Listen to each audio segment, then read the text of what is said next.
ನಿನ್ ಸನ್ನಿಧಿಗೆ ಬಂದು ನಾನು ಹೆಜ್ಜೆ ನಮಸ್ಕಾರ ಹಾಕ್ತೀನಿ. ನನ್ನ ಮಗನಿಗೆ ಅವ್ನ ಹೆಂಡತಿನ ಹೊಡ್ಕೊಡ್ಬಿಡಪ್ಪ. ನಿನಗೆ ಏನು ಸೇವೆ ಬೇಕೋ ಅದನ್ನೆಲ್ಲ ಮಾಡಿಸ್ತೀನಿ. ನನ್ನ ಮಗನಿಗೆ ಮಾತ್ರ ಹಿಂಸೆ ಕೊಡ್ಬೇಡ, ಹಿಂಸೆ ಕೊಡ್ಬೇಡ ದೇವ್ರೆ.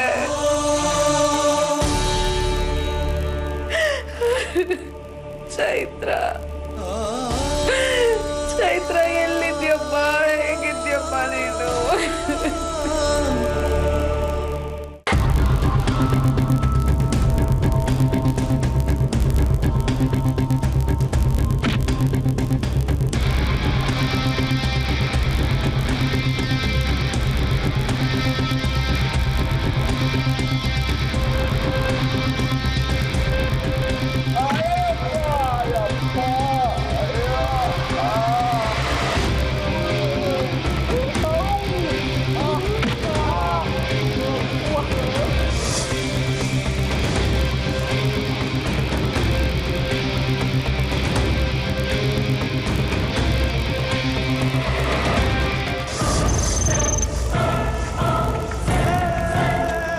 ಬಿಡ್ತೀರಾ ಅಥವಾ ನೀವು 4 ವರ್ಷ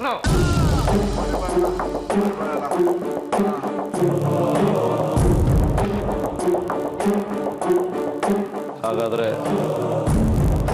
ಏನು ಅಂತ ಹೇಳಿ. ನನ್ನ ಹತ್ರನೇ ಆಟಗಳು ಆಡ್ತೀರಾ?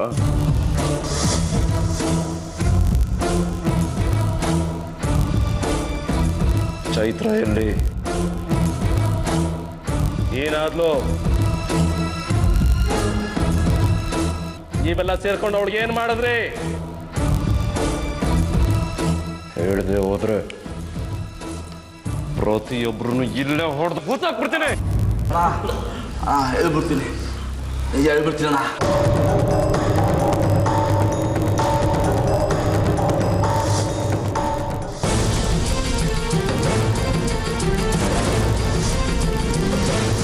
ಒಂದೇ ಏಟಿಗೆ ಅವಳನ್ನ ಮುಗಿಸ್ಬೇಕು.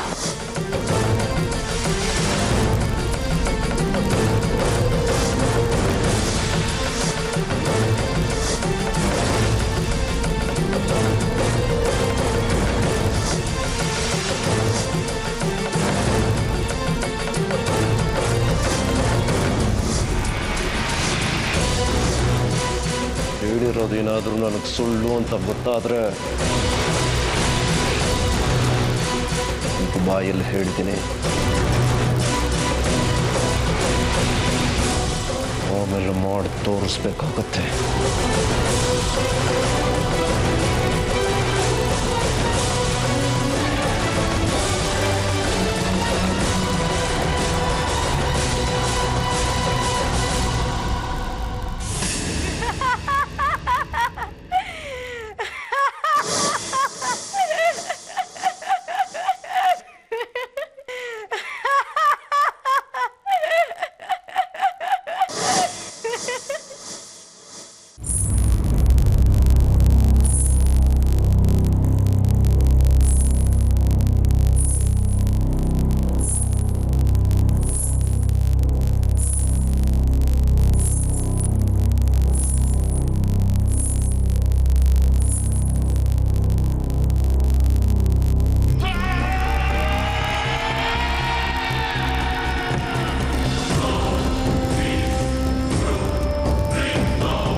ಇನ್ನು ನಾನು ಸುಮ್ಮನೆ ಬಿಡೋದಿಲ್ಲ ಮಲ್ಲಿಕಾ.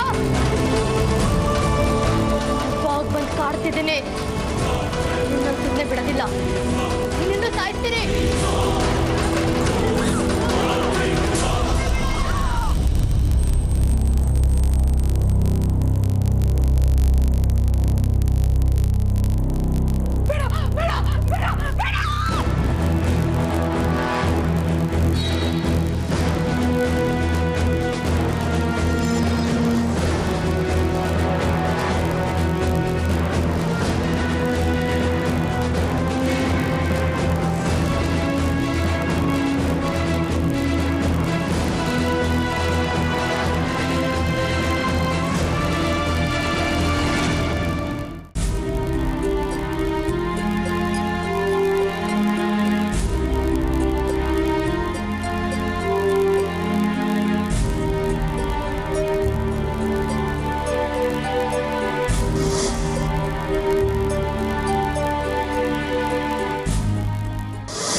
ಏನು ಯೋಚನೆ ಮಾಡ್ತಿದೀಯಾ?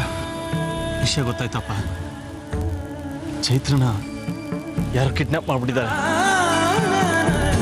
ಅವಳು ಎಲ್ಲಿದ್ದಾಳೆ, ಹೇಗಿದ್ದಾಳೆ ಒಂದು ಗೊತ್ತಿಲ್ಲ. ಒಂದಿನ ಆಗೋಯ್ತು, ಆದ್ರೂ ಚೈತ್ರನ್ ಸುಳಿವೇ ಸಿಕ್ಕಿಲ್ಲ.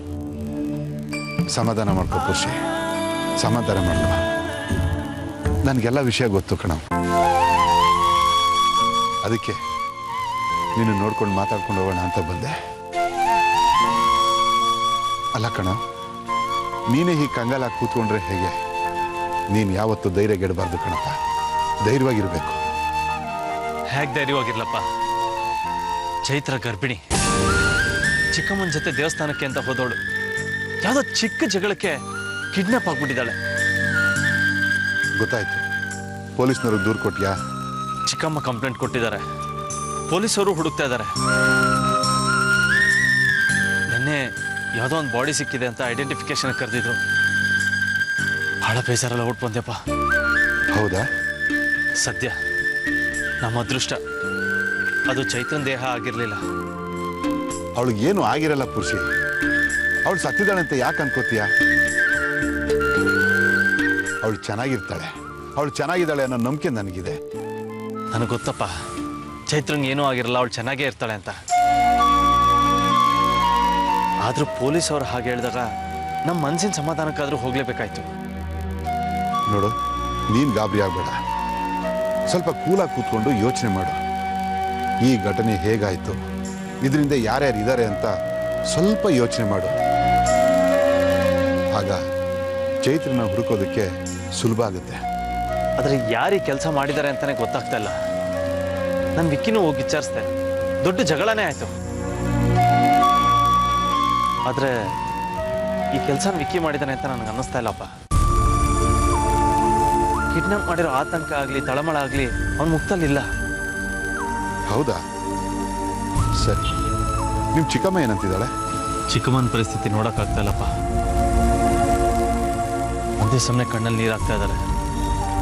ಊಟ ಇಲ್ಲ, ತಿಂಡಿ ಇಲ್ಲ. ಅಪ್ಪ ಅವ್ರ ಮೇಲೂ ಹಲ್ಲೆ ಮಾಡಿದ್ದಾರೆ. ಹಣೆಗೆ ಪೆಟ್ಟು ಬಿದ್ದಿದೆ. ಚೈತ್ರನ ಕಿಡ್ನಾಪ್ ಮಾಡೋದನ್ನ ತಪ್ಪಿಸೋದಕ್ಕೆ ತುಂಬಾ ಪ್ರಯತ್ನ ಪಟ್ಟಿದ್ದಾರೆ, ಆದರೆ ಆಗಿಲ್ಲ. ಹೌದಾ? ಇದನ್ನ ನಂಬೋದು ಅನ್ಸುತ್ತ ನಿನಗೆ? ಅಂದ್ರೆ ಯಾರೋ ಕಿಡಿಗೇಡಿಗಳು ನಿಮ್ಮ ಚಿಕ್ಕಮ್ಮನ ಬಿಟ್ಟು ಚೈತ್ರನ್ ಮಾತ್ರ ಕಿಡ್ನಾಪ್ ಮಾಡಿದ್ದಾರೆ ಅಂದ್ರೆ ನಿನಗೆ ನಂಬಿಕೆ ಬರುತ್ತಾ? ಏನು ಹೇಳ್ತಾ ಇದ್ದೀರಾ? ಕಣ್ಣಿಗೆ ಕಾಣದಷ್ಟೇ ಸತ್ಯಗಳಾಗಿರಲ್ಲ, ಕಣ್ಣಿಗೆ ಕಾಣದೇ ಇರೋ ಸತ್ಯಗಳು ಇರುತ್ತವೆ. ಕಾಣದೇ ಇರೋ ಸತ್ಯ ಅಂದ್ರೆ ಯಾವ್ದಪ್ಪ? ನಾವು ಬೆಳಗಿರೋದನ್ನೆಲ್ಲ ಹಾಲು ಅನ್ಕೋತೀವಿ, ಆದರೆ ಹಾಲಿನ ಬದಲು ಹಾಲಾಹಲ ಇರೋ ಸಾಧ್ಯತೆಗಳೂ ಇರುತ್ತೆ. ಏನು ಹೇಳ್ತಾ ಇದ್ದೀರಾ? ನಾವು ಎಚ್ಚರವಾಗಿರ್ಬೇಕಪ್ಪ. ನಾವು ಕೇಳೋ ಮಾತು, ನೋಡೋ ದೃಶ್ಯ ಎಲ್ಲ ನಿಜವಾದದ್ದು ಅಂತ ಭಾವಿಸೋದು ತಪ್ಪಾಗುತ್ತೆ. ಒಳ್ಳೆ ಮಾತಿನ ಹಿಂದೆ ಕೆಟ್ಟತನನೂ ಇರಬಹುದು. ಒಳ್ಳೆ ಅಮ್ಮ ಅನ್ಕೊಂಡವಳು ವಿಷನೂ ಕೊಡೋಳಾಗಿರ್ಬೋದು. ಅಪ್ಪ, ನೀವು ಅಮ್ಮನ ಅನುಮಾನಿಸ್ತಾ ಇದ್ದೀರಾ? ಖುಷಿ, ನಿನಗೆ ಯಾವ ಥರ ಹೇಳಬೇಕು ಅಂತ ನನಗೆ ಅರ್ಥ ಆಗ್ತಿಲ್ಲ. ಇಲ್ಲಪ್ಪ, ನೀವು ಮೊದಲಿಂದನೂ ಅಮ್ಮನ ಬಗ್ಗೆ ಕೆಟ್ಟದಾಗಿ ಯೋಚನೆ ಮಾಡ್ತಾ ಇದ್ದೀರಾ. ಅಮ್ಮ ಅಂದರೆ ಮೋಸ ವಂಚನೆ ಮಾಡೋರು ಅನ್ನೋ ಥರ. ಅಮ್ಮ ಕೆಟ್ಟವಳಲ್ಲಪ್ಪ. ಅವ್ರ ಒಳ್ಳೆತನನ ನೀವು ಅರ್ಥ ಮಾಡ್ಕೋತಾ ಇಲ್ಲ, ದ್ವೇಷಿಸ್ತಾ ಇದ್ದೀರಾ. ಅಮ್ಮ ಅಂತವರಲ್ಲ. ಖುಷಿ, ದೇವರಿದ್ದಾಗಪ್ಪ ನನ್ನ ಚೈತ್ರನ ಎಷ್ಟು ಒಳ್ಳೆ ಭಾವನೆಯಿಂದ ನೋಡ್ಕೋತಾ ಇದ್ದಾರೆ ಗೊತ್ತಾ? ತಮಗ್ ತಾವೇ ಮೋಸ ಮಾಡಿಕೊಂಡು ನೋವನ್ನು ಅನುಭವಿಸ್ತಾ ಇದ್ದಾರೆ. ಅವ್ರನ್ನ ದ್ವೇಷಿಸ್ಬೇಡಿ, ಅವ್ರು ಕೆಟ್ಟವ್ರಲ್ಲಪ್ಪ. ಅವ್ರಿಗೆ ಕೆಲಸ ಮಾಡಿರೋದಕ್ಕೆ ಸಾಧ್ಯನೇ ಇಲ್ಲ. ಖುಷಿ, ಈಗ ನಾನು ನಿನಗೆ ಹೆಚ್ಚಿಗೆ ಹೇಳೋದು ಬಯಸಲ್ಲ. ಸಮಯ ಬಂದಾಗ ನಿನಗೆ ಎಲ್ಲ ಅರ್ಥ ಆಗುತ್ತೆ. ಅಲ್ಲಿವರೆಗೂ ನಾನು ಹೇಳಲ್ಲ. ನಾನು ಇಲ್ಲಿಗೆ ಬಂದಿದ್ದು ನಿನಗೆ ಧೈರ್ಯ ತುಂಬೋಕ್ಕಷ್ಟೇ. ಅಪ್ಪ, ಚೈತ್ರ ಇಲ್ಲ ಅಂತ ಕಂಗಾಲಾಗಬೇಡ. ಅವಳನ್ನ ಯಾರು ಏನು ಮಾಡೋಕ್ಕಾಗಲ್ಲ. ದೈವ ಬಲ ಇರೋ ಹೆಣ್ಣು ಅವಳು.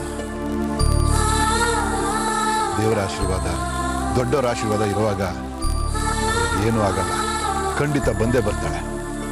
ಅಪ್ಪ, ಖುಷಿ, ಈಗ ಅವಳು ಕಾಣದೇ ಇರೋದ್ರಿಂದ ಆತಂಕ ಆಗೋದು ಸಹಜ.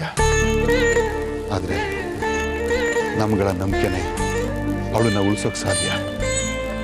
ನಾನು ನಿನಗೆ ಭರವಸೆ ಕೊಡ್ತೀನಿ ಖುಷಿ. ಅವಳು ಮನೆಗೆ ವಾಪಸ್ ಬಂದು ನಿನಗೆ ಒಂದು ಸುಂದರವಾದ ಮಗುನ ಎತ್ಕೊಟ್ಟು ನೀವಿಬ್ಬರು ಸಂತೋಷವಾಗಿ ಬಾಳ ಬದುಕೋದನ್ನ ನನ್ನ ಕಣ್ಣಿಂದ ನೋಡ್ತೀನಿ ಖುಷಿ. ಖಂಡಿತ ನೋಡ್ತೀನಿ. ನಿಮ್ಮ ಬಾಯಾರಿಕೆ ಅಂತ ಹಂಗೆ ಆಗ್ಬಿಟ್ರೆ ಅಷ್ಟೇ ಸಾಕು.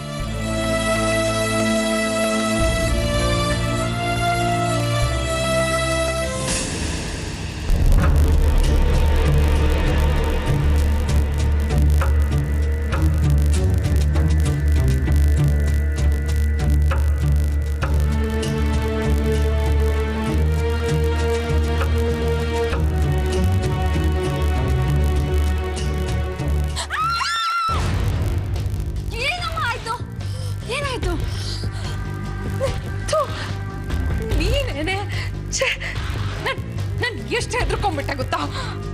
ಯಾಕಮ್ಮ ಅಂತದೇನಾಯ್ತು? ಅಯ್ಯೋ, ಎಲ್ಲಿ ಚೈತ್ರನ್ ದೇವ ಮತ್ತೆ ವಾಪಸ್ ಬಂದ್ಬಿಡ್ತು ಅಂತ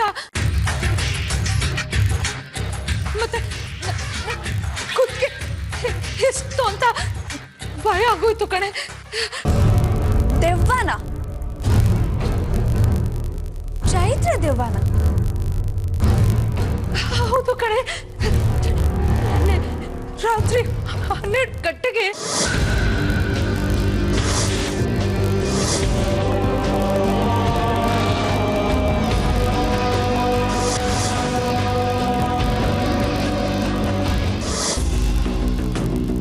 ಅಮ್ಮ, ಈಗೆಲ್ಲ ಆಯ್ತಾ? ಹೌದು ಕಣೆ. ಪಾಪಿ ಚೈತ್ರ ಬದುಕಿದ್ದಾಗ್ಲೂ ನನ್ನನ್ನು ಕಾಡ್ತಿದ್ಲು. ಈಗ ಸದ್ಮೇಲೆ ದೆವ್ವ ಆಗೋದು ನನ್ನನ್ನು ಕಾಡ್ತಿದ್ದಾಳ ಕಣೆ. ಹಾಗಿದ್ರೆ ಅವಳು ದೆವ್ವ ಆಗ್ಬಿಟ್ಟಿದ್ದಾಳ? ಹೌದು ಕಣೆ, ಹೌದು. ಎಲ್ಲಿ ಒಂದು ಸ್ವಲ್ಪ ಸದ್ದಾದ್ರೂ ನನ್ನ ಕಣ್ಣಿಗೆ ಚೈತ್ರನೇ ಕಾಣಿಸ್ತಿದ್ದಾಳ ಕಣೆ. ನನಗೆ ಹೆದ್ರಕೊಂಡು ಸಾಕಾಗಿ ಹೋಗಿದೆ ಕಣೆ. ಹೌದಾ? ಹೌದು ಕಣೆ. ಈಗಲೂ ನನ್ನ ಕಣ್ಣು ಮುಂದೆ. ಅಯ್ಯೋ, ಹೋಗ್ಲಿ ಹೋಗ್ಲಿ ಬಿಡಮ್ಮ, ದೇವ್ರಿದಾನೆ. ಮಲ್ಕೋಬೇಕಾರೆ ಅಂಜನಾಯನ್ ಪುಸ್ತಕನ ದಿನ ಕೆಳಗೆ ಇಟ್ಕೊಂಡು ಮಲ್ಕೋ, ಏನೂ ಆಗಲ್ಲ, ಸರಿನಾ? ಅಮ್ಮ, ನಿನ್ ಫೋನ್ ರಿಂಗ್ ಆಗ್ತಿರೋದು, ತಗೋ ಮಾತಾಡು.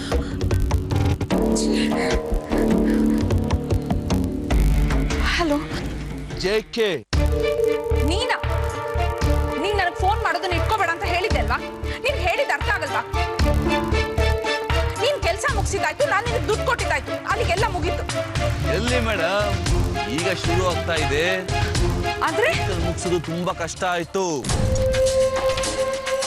ಬಾಡಿ ಯಾರು ಸಿಗ್ಬಾರ್ದಂತ ಮುಗಿಸ್ಬೇಕಲ್ಲ, ತುಂಬಾ ತೊಂದರೆ ತಗೊಂಡಿದೀವಿ. ನೀವು ಕೊಟ್ಟಿರೋ ದುಡ್ಡು ನಮಗೆ ಸಾಕಾಗಲ್ಲ. ನೀನ್ ಕೇಳಿದಷ್ಟು ದುಡ್ಡು ಕೊಟ್ಟಿದ್ದೀನಲ್ಲ. ಆದ್ರೆ ಅಷ್ಟು ಸಾಕಾಗಲ್ಲ, ಇನ್ನು 5 ಲಕ್ಷ ಬೇಕು. ಏನು 5 ಲಕ್ಷನ? ನಾನು ಎಲ್ಲಿಂದ ತಂದ್ಕೊಡ್ಲಿ ನಿನ್ಗೆ? ಬೇಕೇ ಬೇಕು ಮಲ್ಲಿಕಮ್ಮ, ಇಲ್ದಿದ್ರೆ ಏನಿಲ್ಲ ಅಂದ್ರೆ ಏನ್ ಹೇಳ್ತಿದ್ಯಾ ನೀನು? ನೋಡು, ನನ್ನ ಹತ್ರ 1 ರೂಪಾಯಿ ಕೂಡ ಹುಟ್ಟಲ್ಲ, ಅರ್ಥ ಆಯ್ತಾ? ದುಡ್ಡು ಕೊಟ್ಟಿಲ್ಲ ಅಂದ್ರೆ ನಾವು ನಿಮ್ಗೆ ತುಂಬಾ ಕೆಟ್ಟರಬೇಕಾಗತ್ತೆ. ಅಂದ್ರೆ ಅಂದ್ರೆ ಏನೋ ಮಾಡ್ತೀಯ ನೀನು? ಏನೋ ಮಾಡ್ತೀಯಾ? ಏನಿಲ್ಲ, ನಿನ್ ಗಂಡನಿಗೆ ನಿನ್ ಮಗನಿಗೆ ಎಲ್ಲ ತಿಳಿಸ್ಬೇಕಾಗತ್ತೆ. ನೀನೇ ಕೊಲೆ ಮಾಡಿಸಿದ್ಯಾ ಅಂತ ಎಲ್ಲ ಹೇಳ್ಬಿಡ್ತೀನಿ.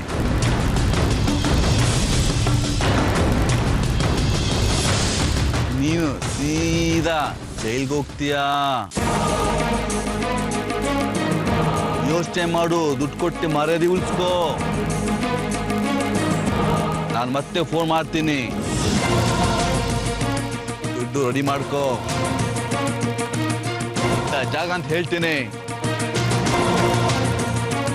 ಹಲೋ ಹಲೋ,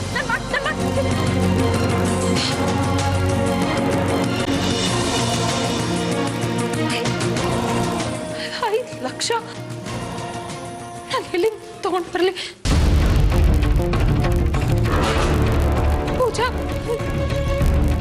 ಹೋಯ್ತು ಕಡೆ, ಎಲ್ಲ ಮುಗ್ದೋಯ್ತು. ಚೈತ್ರನ್ ಕೊಲೆ ಮಾಡ್ಸೋದಕ್ಕೆ ಹೋಗಿ ನನ್ನ ಕೊಲೆ ಆಗ್ತಾ ಇದೆ ಕಡೆ. ನಾನೀಗ ತಕ್ಷಣ ಅವ್ರಿಗೆ 5 ಲಕ್ಷ ರೂಪಾಯಿ ಕೊಡ್ಬೇಕಂತೆ. ಕೊಡದೆ ಹೋದ್ರೆ ಈ ವಿಷಯನೆಲ್ಲ ಪುರುಷೋತ್ತಮನ್ ಮುಂದೆ, ನಿಮ್ಮಪ್ಪನ ಮುಂದೆ ಹೇಳ್ಬಿಡ್ತಾರಂತೆ ಕಣೆ. ನೀನೇ ಮಾಡ್ಲಿ, ಎಲ್ಲಿಂದಾನೆ ತರ್ಲಿ 5 ಲಕ್ಷ? 5 ಲಕ್ಷ ಏನ್ ಮಾಡ್ತೀಯಮ್ಮ ಇವಾಗ ನೀನು? ಪೂಜಾ, ನಾನು ಈ ಅಪಾಯದಿಂದ ಪಾರಾಗ್ಬೇಕು ಕಣೆ, ಇಲ್ಲಾಂದ್ರೆ ನನ್ನ ತಿಥಿ ಆಗ್ಬಿಡುತ್ತೆ ಕಣೆ. ಹೇಗ್ ಪಾರಾಗ್ತೀಯ? 5 ಲಕ್ಷ ಎಲ್ಲಿಂದ ತರ್ತೀಯಮ್ಮ ನೀನು? ಅಯ್ಯೋ, ಗೊತ್ತಾಗ್ತಿಲ್ವಲ್ಲೇ.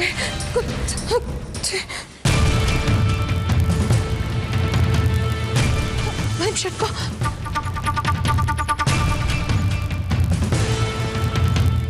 ಅಮ್ಮ ಏನ್ ಮಾಡ್ತಾ ಇದೀಯ ನೀನು? 1 ನಿಮಿಷ ಇರೆ. ಪೂಜಾ, ನಿನ್ ಕಿವಿನಲ್ಲಿರೋ ಆ ಜುಮ್ಕಿ ಬಿಚ್ಕೊಳೆ ಬೇಗ. ನಾನ್ ಬಿಚ್ಕೊಟ್ಟು ಬರೀ ಕಿವಿಲಿರ್ಲ? ಆಗಲ್ಲಪ್ಪ, ನಾನ್ ಬಿಚ್ಕೊಡಲ್ಲ.